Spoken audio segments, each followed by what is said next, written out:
بەڕێزان بەردەوامین گفتوگۆکەین لەبارەی کێشەدارایەکان هەرێمی کوردستان و بەغدا.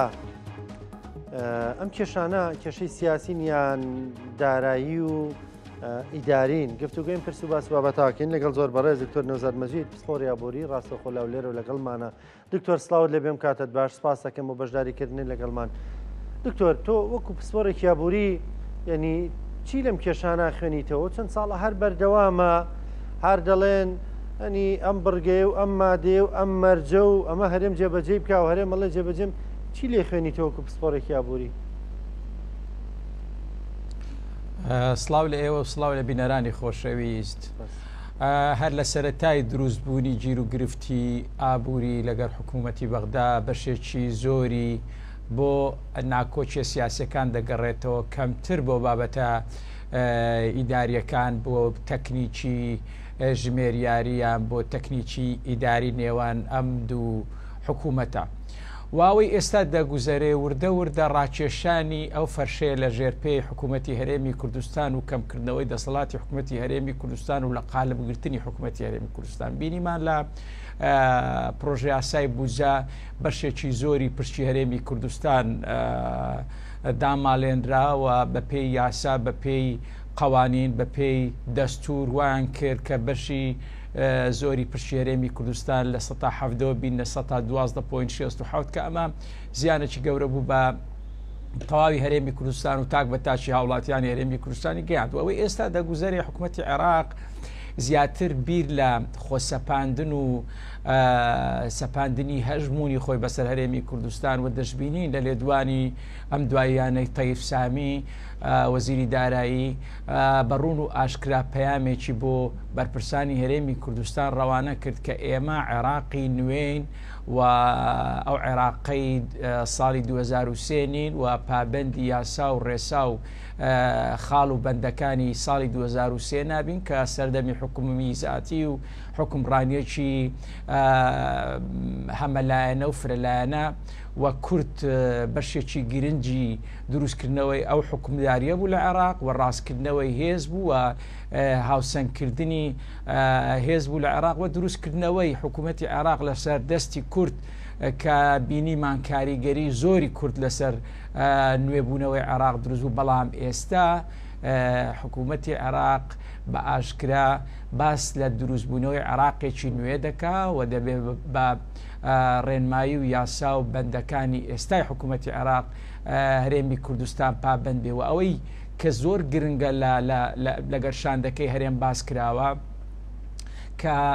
دەبێ بە پێی یاساکانی حکوومەتی نوێی عێراق خاڵ و بەندەکانی جێبەجێ بکرێەوە. ئەوەی داواکاری شاندی هەرێمی کوردستانە دەڵێت دەبێ هەوڵ بدەین لە میکانزمێکی وە پێناسەکردنی چۆنیەتی ڕادەستکردنی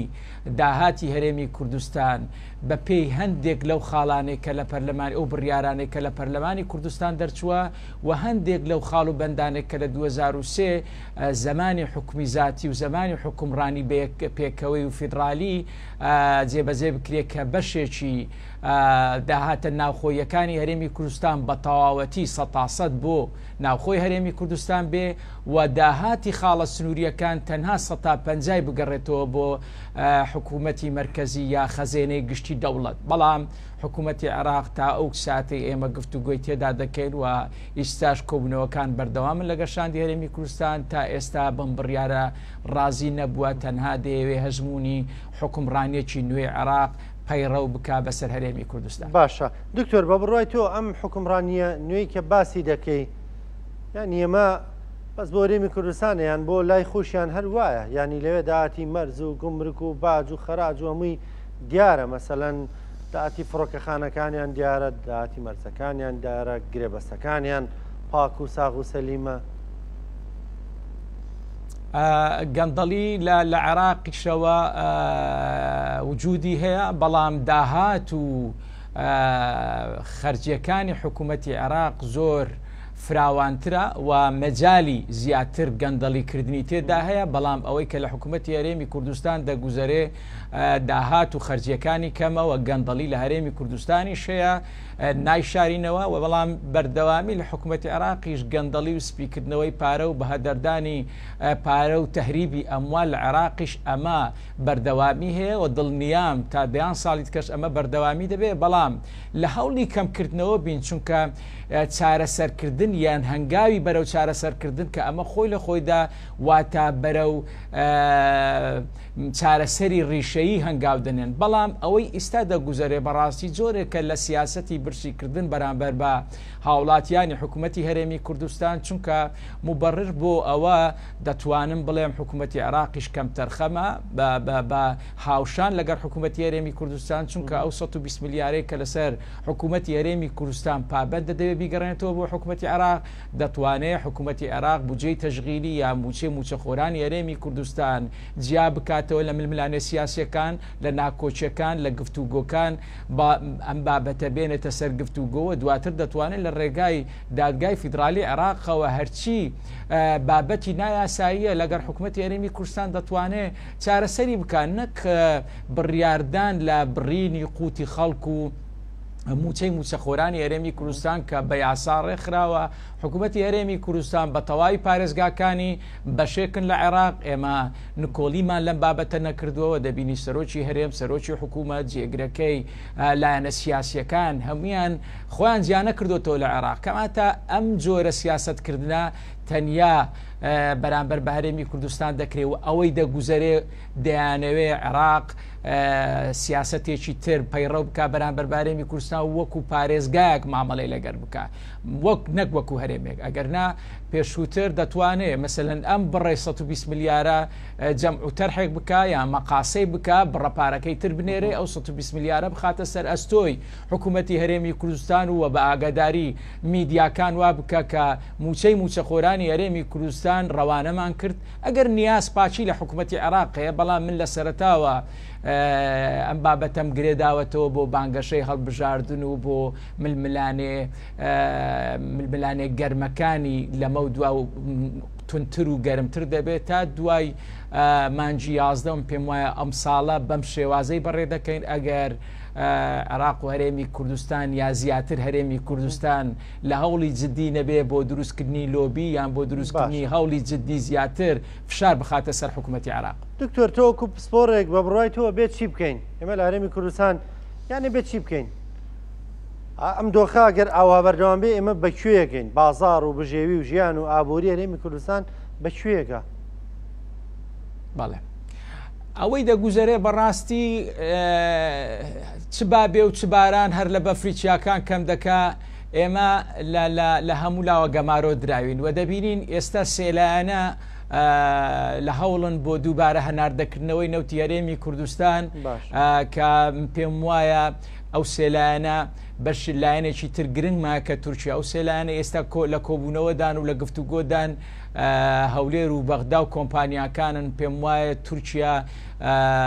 خاڵێکی گرنگی ئەم ڕێککەوتنەیە چونکە تورکیا دەتوانێت بە بڕیارێک تا ئێستا ڕەزامەند نەبووە لە دووبارە هەناردەکردنەوەی نەوتی هەرێمی کوردستانەوە بەشێکی کۆمپانیاکان داوای زەمانەت و داوای پشتگیری و داوای کەفالەتی ئەم کۆمپانیایە دەکەن کە زیانێکی گەوریان پێکەوتووە ئایا حکوومەتی عێراق یا حکوومەتی هەرێمی کوردستان پابەندی گەڕانەوەی ئەو زیانانە دەبن کە بەر کۆمپانیاکان کەوتووە یا حکوومەتی عێراق و ئەگەر پێم وانیە حکوومەتی هەرێمی کوردستان بتوانێ قەرەبووی ئەو کۆمپانیانە بکاتەوە دڵنیاشم حکوومەتی عێراق ناچێتە ژێرباری ئەم بابەتە چونکە بەڕاستی زیانەکان زیانی گەورن و پێم وایە ئەگەر لە ڕووی ئابووریەوە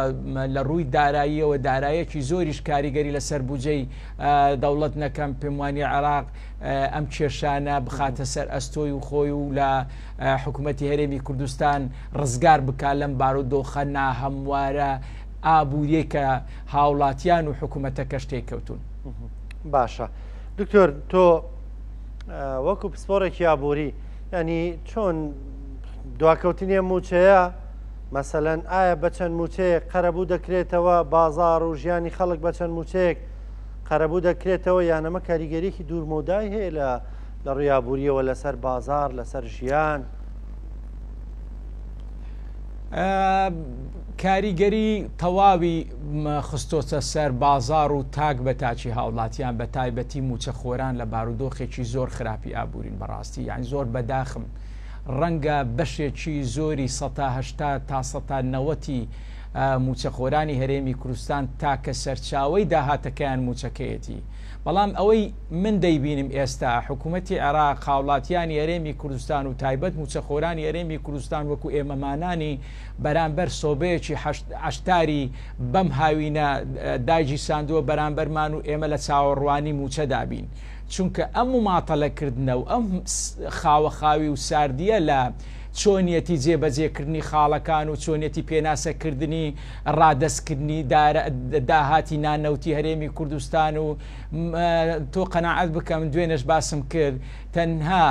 لەسەر وشەیەک هەردوو وەفدی هەرێمی کوردستان و بەغدا کەوتونەتە مناقەشەی جددی و تند کە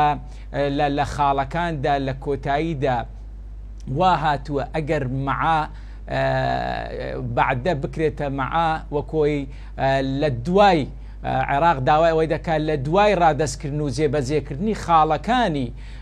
ئەم ڕێککەوتنە ئینجا موچە بدرێ. بەڵام هەرێمی کوردستان داوا دەکات ئەم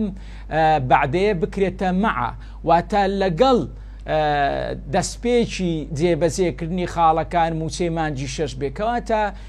تەواوی موچەخۆرانی هەرێمی کوردستان و تەواوی حکوومەتی هەرێمی کوردستانیان مەشغول کردووە بە تەنها وشەیەکە لە بەعدەوە بیکەنە مەعا کە ئەمە جۆرێکە لە بەڕاستی لە سزادانی هاوڵاتیان جۆرێکە لە وشاندنی شعوری خەڵکی. دکتۆریان ئێستا زیاد لە ملیۆنێک کەس گیرۆدەی وشەیەوەی بعدە لە کتابەکەی هاتووە و هەرێمی کوردستان ئەوێ وشەکە بگۆڕێ بە مەعا. بەڵێ لەگەر گۆڕینی ئەم وشەی بعدەیە لە دوای مەعایە لەگەڵ جێبەجێکردنی خاڵەکان ئەمە گۆڕانکاریەکی گەورە دروست دەکات چونکە ئەگەر وشەی بعدە یعنی لە دوای ڕادەستکردنی بگۆڕین لەگەڵ ڕادەستکردنی زۆر جیاوازی دروست دەکات لەگەڵ دەستپێکردنی جێبەجێکردنی خاڵەکان موچەی مانجی 6 دێ کەواتە لە بەیانیەوە ڕەنگە موچەی مانجی 6 سەرف بکرێ و بگەیتە هەرێمی کوردستان. بەڵام ئایا چ دڵنیاییەکێ ئەم خاڵانە بە تەواوەتی وردە هەتا هەمووی جێبەجێ دەکرێت چەند ڕۆژی تر یا هەفتەیەکی تر یا 10 ڕۆژی تر دەخایەنێ. ئەمە بەڕاستی سزادانی هاوڵاتیانی هەرێمی کوردستانە بە تایبەتی موچەخۆران وەکەوەی باسم کرد یان چاوەڕوانی لەسەر خەڵووس ئەستەما و سزادانی دەروون و وجدانی هاوڵاتیانی هەرێمی کوردستانە. دکتۆریان ئێستا لیژنەکەمان لە بەغدان ئەمان دەڵێن بکە مەعا وەکو بە شێوەزاری وەکو هەولێرەکان دەڵێن بکە مەعا و ئەو دەڵێن ناکەم و هەر با بعدە بێ و ینی جیرۆدەی ئەمەین یعنی زۆر جار تێبینی لەسەر وەفدەکانەیە هەندێک پسپۆڕ یابووری دەڵێن وەفدەکان کە دەڕۆن شارەزاییان نێتەوە کە پسپۆڕ یابووری ئەوەی کە دیقەتت داوە چەندێکەمان کە دەستنا بەغدا ینی پێ دوایە بتوانرێت فێڵیان لێ بکرێت لە دەستەواژەی قانونیە. بەڵێ زمانی عەرەبی فەرزی ناکەین بەسەر زمانی کوردیەوە زمانی کوردیش مستەلاحات و زاراوە و وشەکانی پڕمانان بەڵام عەرەبی خوای گەورە قورئانی بە زمانی عەرەبی ڕەوان کردووە بۆیە دەوڵەمەندە لە چۆنیەتی دەربڕینی وشەکان. دەبێ ئەم وەفدانە بەڕاستی پێم وایە بەشێکی زۆری زمانەوانی باش بن بەڵام ڕەنگە لە ڕووی ئابووریەوە توانایەکی ئەو تویان پێ نەوێ دەبینین زۆربەی کات ئێمە لە پەرلەمانیش سوتوی دەستی بەشێکی خوبەرای عێراقین وەفدەکانی هەرێمی کوردستان ڕەنگە لەسەر ئەساسی مەسەلەن لە ڕووی سیاسیەوە ئینتیمای حزبی بەلای چێدادێ و یان ڕەنگە هەر لە ڕووی ئابووریەوە ئەوەندە زانیاری نەبێ خەڵکی بەتوانامان هەیە خەڵکی پسپۆرمان هەیە لەم بوارە بەڵام حکوومەتی عێراق چەندین ساڵە وڵاتە و پسپۆری زۆر شارەزایان هەیە لەم بابەتەوە پێم وایە هەرێمی کوردستانیش خاوەنی ئەو پسپۆریە زۆران بەڵام دەبێ مشارەکان پێ بکرێ دەبێ لەگەڵ ئەم وەفدانە هەر هیچ نەبێ لە دیوی پەردەوە هاوکاری ئەو وەفدە بێ بۆی بتوانێت چۆنیەتی سیاغەکردنی وشەکان سیاغەیکردنی خاڵەکان چۆنیەتی ڕادەستکردنی داهاتی ناوخۆ کە ئەمە بەشێکی ینی بۆ ئەوە دەگەڕێتەوە ئێمە وردە وردە دەسەڵاتەکانمان لاواز دەکرێت و وردە وردە حکوومەتی عێراق توانیویەتی تا ئێستا سەرکەوتووە بەڕاستی لە داماڵینی ئینتیمای نەتەوایەتی لە نان هاوڵاتیانی هەرێمی کوردستان ڕەنگە بەشێکی زۆری هاوڵاتیانی ئێمە بە جیرفانی بەتاڵەوە چ ئینتیمای نەتەوایەتی مابێ یان چ ئینتیمایەکی حزبایەتی مابێ ڕەنگە لە هەڵبژاردننی عێراق زیانی گەورە بەرکورد بکەوێ هاوڵاتیان بە جیرفانی بەتاڵەوە ناتوانانی ئەو حەماسەتە بیگرێ دوێنەش باسم کرد ینی بەڕاستی موچەخۆرێک بە جیرفانی بەتاڵەوە نەجارێکی تر دەتوانێت گوێ لە بانگەشەی هەڵبژاردن و نەتەوایەتی و هەڵبەست و شعرێکی کوردیە ئەزبەر بکەیە گوێ لێ بگرێ یا بیخوێنێتەوە چونکە سەرچاوەی ژیانی هاوڵاتیان بەشێکی زۆری کە موچەخۆران تەنها موچەکەیەتی بە جیرفانی بەتاڵەوە هەموو شتێک وەکۆی بێمانا دەردەسێ نیشتیمانێک بەبێ نان پێم وایە ناچار دەبی جێ بێڵی بینیمان لە سەردەمێکی نەهامەتی ئابووریدا خەڵکێکی ئێمە گەنجێکی زۆری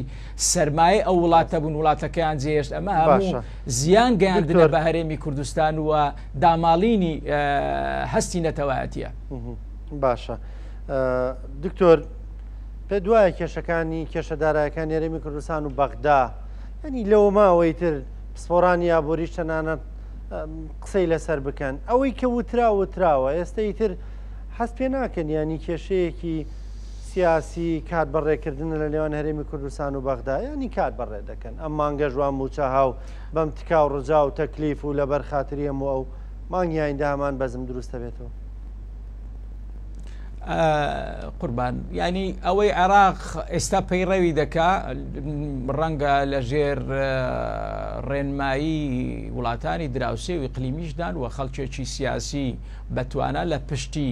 پەیڕەوکردنی ئەو خاڵ و بەندانن کە بەسەر عێراق و بەسەر هەرێمی کوردستانیشەوە دەیسەپێنن. ئیستا ئەگەر ئاوڕێک لە چەند ساڵی ڕابردوو بدەینەوە کوردستان وەکو وڵاتێکی سربەخۆ مامەڵەی لەگەر وڵاتان دەکرد ناهەناردەکردنی نەوت هەم لە ڕووی ئابووریەوە هەم لە ڕووی سیاسیەوە دیبلۆماسیەوە هێزێکی گەورەی بە هەرێمی کوردستان دەیبەخشێ. ئایا تورکیا ئەو نیازپاچەی هەیە زارێکی تر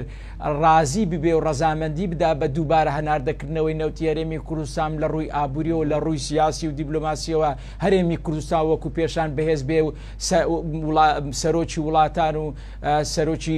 وڵاتە زلهێزەکان لە هەرێمی کوردستان کۆنگرەی ڕۆژنامەوانی بکەن و سەردانی سیاسەکانی ئێمە بکەن پێم وانیەوە بە ئاسانی بێت ئەگەر زیانیشی ئازیانی ئابووریش بەر ئەو وڵاتە بکەوێ و لەلایەکی ترەوە ئێمە ئەگەر داخوازیەکانمان ئاوڕێک لە داخوازیەکانمان بدەینەوە ئێمە داوای مادەی 140 و جێبەجێکردنی ئەو خاڵانێک کە گەڕانەوەی ناوچە دابرێنراوەکانی کوردستان بوو و زیادکردنی پشتی هەرێمی کوردستان بوو ئێمە خەونەکانمان زۆر گەورەتر بووی ئێستا بە تەواوەتی هەموو تواناوێزمان کۆ کردوتەوە لە پشتی هەرێمی کوردستانیش نا تەنها موچە واتە بودجەی تەشغیلی ئەویش لە ناو بودجەی تەشغیلیدا تەنها موچەی موچەخۆرانی هەرێمی کوردستان کەواتە بە تەدریجی و بە ئاسانی هەرێمی کوردستانیان داخوازیەکانی هەرێمی کوردستان و هاوڵاتیان و سیاسەکانی هەرێمی کوردستانە بچوو کردوتەوە تەنها بۆ ناردنی موچە. زۆر بەڕێز دکتۆر نەوزاد مەجید پسپۆری ئابووری سپاس دەکەم سپاس بۆ بەشداریکردنی لەگەڵمان لە هەولێرەوە خۆشەویستان بەرنامەی پرسی ڕۆژتان پێشکەشکرا تا پێتان نەگەینەوە کاتێک خۆش خواتان لەگەڵ.